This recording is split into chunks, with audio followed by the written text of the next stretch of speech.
Frank, don't panic.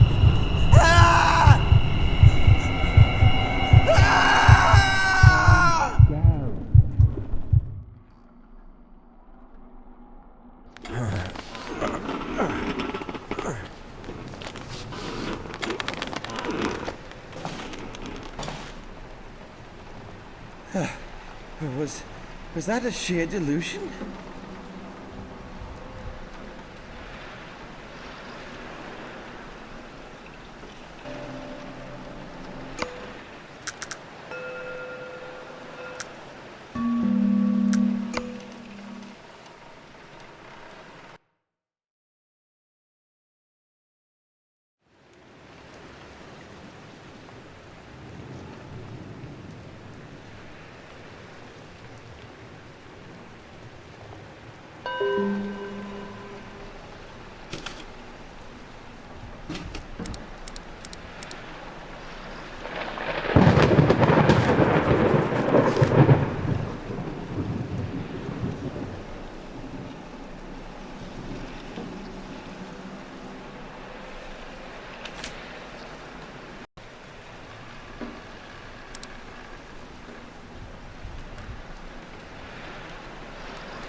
We need to be cautious, not to let anyone else see this grand collection. It could be extremely dangerous for both of us.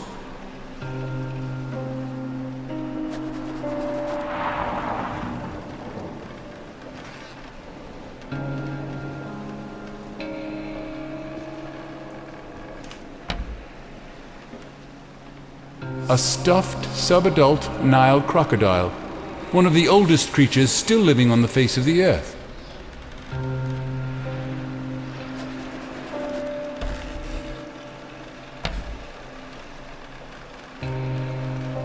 Deliberately preserved heads from Mesopotamian marshlands.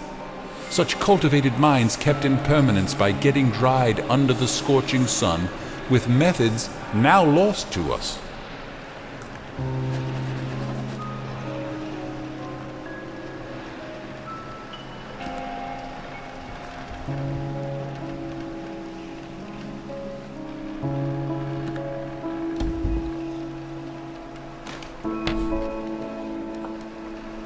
A medicine man mask from Northwest Africa.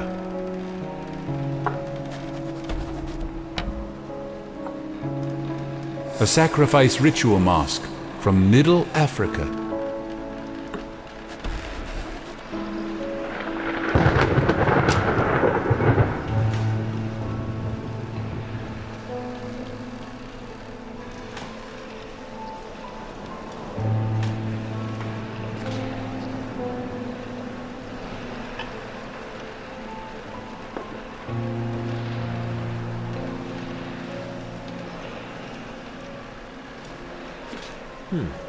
Looks like a preparation for a long trip.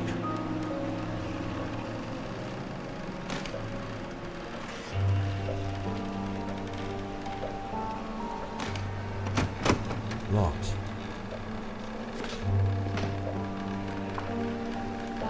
This relic is from Madagascar. I have two versions, but this one is extremely rare. It is called Hanalbi.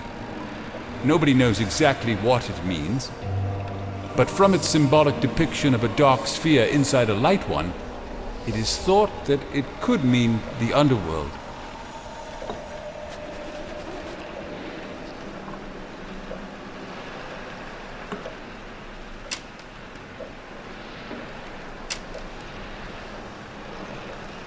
This is exactly the same room I've been in one of my visions.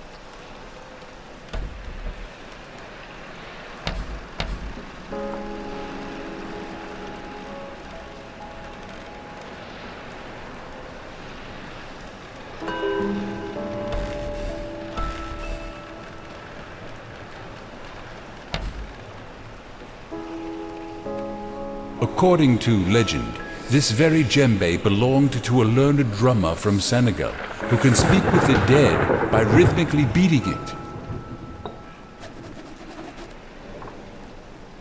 A native drum from the Asmat people of New Guinea.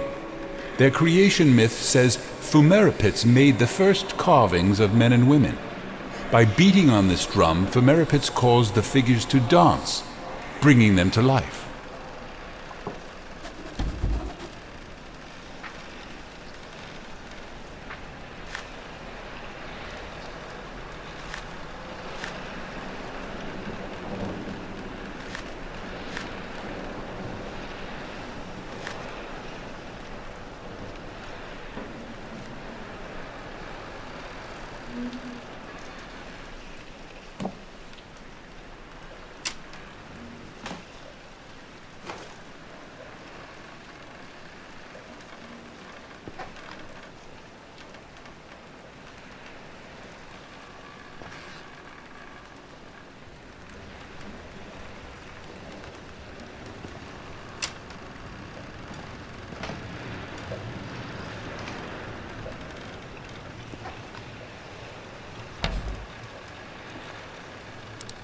Mask of an all-powerful moon goddess esteemed by an eastern island tribe, now lost in time. It is from the private collection of the late famous hermit Klaus von Herdeth. Don't ask me how I get it. I have my ways.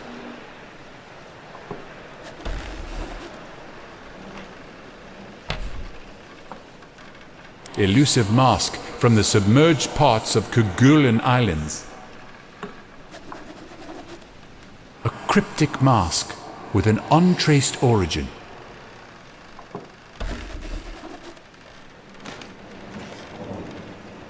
This is called the Mask of the Beholder.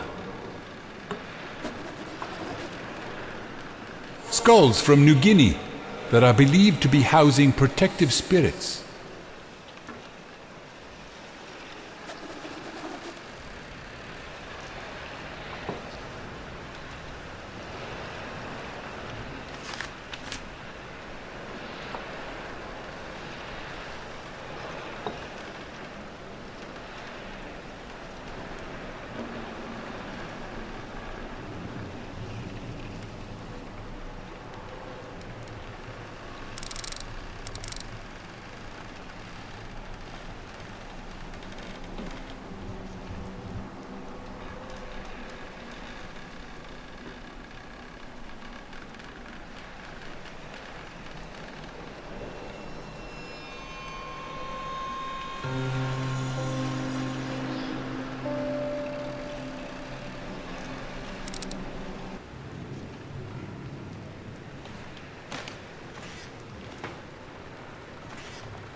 Locked.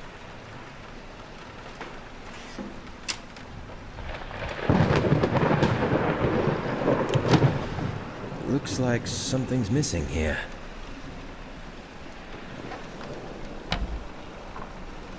Woodland Lizard Spirit Mask.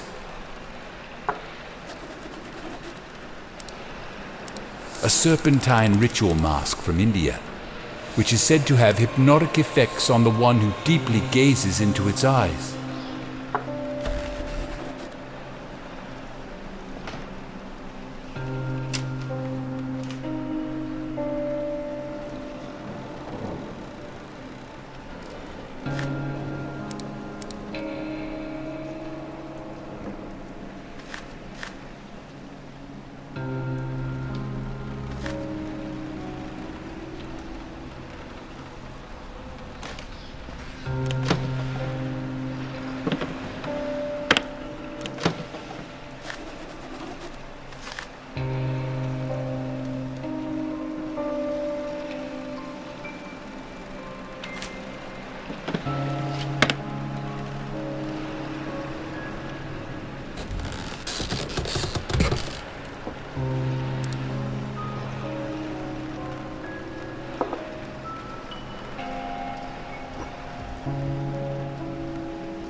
When using Conarium, We are able to be seen as well as to see.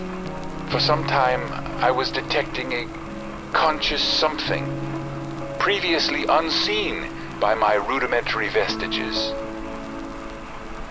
Only lately, it becomes clear to me.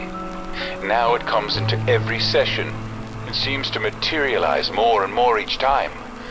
I won't attempt describing it, but only would say that it's not benevolent. From what I can get from its glowing semblance, which I believe is used as a way of communication, it can sense you, only if you spend a considerable time within the sessions. I've read about it in the cursed Necronomicon and some elusive records compiled from deep-rooted Bedouin oral literature. Thus learned that it tries reaching the corporeal vessel to dominate and execute the wanderers of the beyond, such as ourselves. But again, against all warnings, I was a fool to believe that I can stop it with just simple signs and incantations. As a resort, we ended up lighting up the place with myriads of candles as well as electrical lamps, but still shiver with fear with every noise our rundown enclave is causing, isolated from ancient darkness of the night.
In archaic myths, lurking in shunned and forbidden volumes, I've been able to trace some parts, speaking about a device of non-terrestrial origin that is capable of much more than I could ever imagine.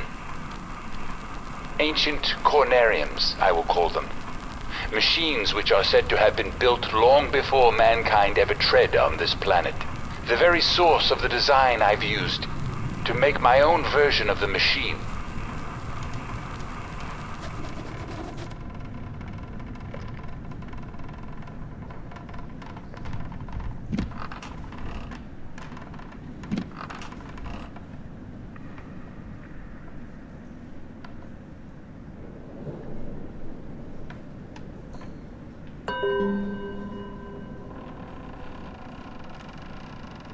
I hope the ladder doesn't give out under my weight.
I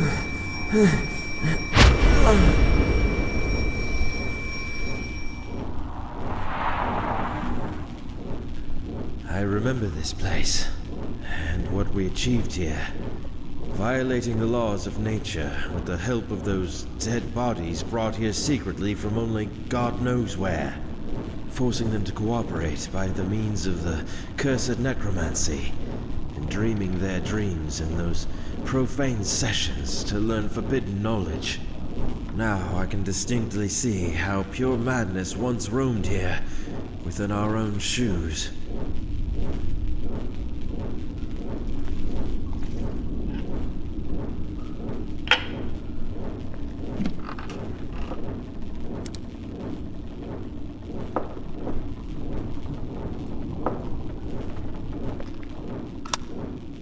It is said that ancient Conariums have the ability to transfer one's mind outside, through the endless vacuum, into other receiving Conariums.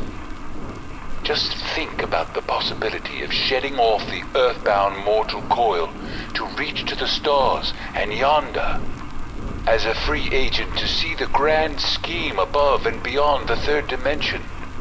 Being able to contemplate vistas and sense things you could never ever dream of with the help of the bodily sensations. Finally, we shall overleap time, space, and dimensions, and without bodily motion peer to the bottom of creation. Yes, I know how this sounds to you. This is incomprehensible even for someone like me who spent almost a lifetime on such arcane topics. It is just sad to see. The knowledge has been out there all the time, forevermore, and we failed to read between the lines.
I don't exactly remember this device, but the projected image is the same with the star map I've seen on the dome in the underground level of the pre-human city. What was it that Dr. Faust was looking for?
It's stuck.